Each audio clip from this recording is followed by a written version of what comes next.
Mais bien sûr, moi j'ai toujours pensé, contrairement à l'opinion absolument unanime il y a 28 ans, hein, personne n'y croyait.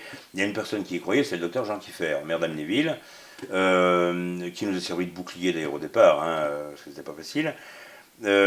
Personne n'y croyait, moi aussi, j'étais persuadé que ça fonctionnerait bien, et que le parc se développerait. J'avais pas quand même forcément dans l'idée qu'on atteindrait un niveau pareil. Le niveau, je l'ai atteint par une politique toujours dynamique et offensive en matière de communication, en matière d'investissement.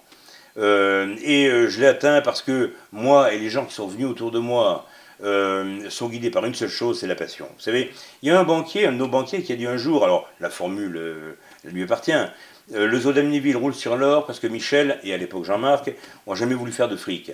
C'est vrai dans un sens. Celui qui veut, celui dont le but est l'argent pour lui, il a peur de son ombre. Il ne prend pas tous ses risques. Nous, on est animés uniquement par la passion de faire développer le parc et, et on fonce et ça marche. Et à partir de ce moment-là, on peut faire de la conservation. Parce que, vous savez, les pseudo-intellectuels là, hein, qui nous disent ah, c'est pas bien l'argent, la rentabilité, les spectacles. Oui, qu'est-ce qu'ils font pour la conservation? Ils peuvent rien faire.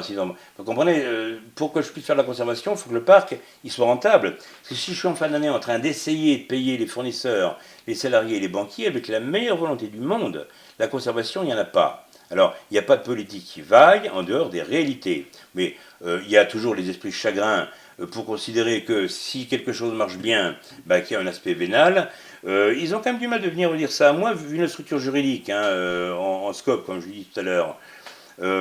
Mais bon, voilà, puis après tout, il vaut mieux faire envie de pitié. Hein.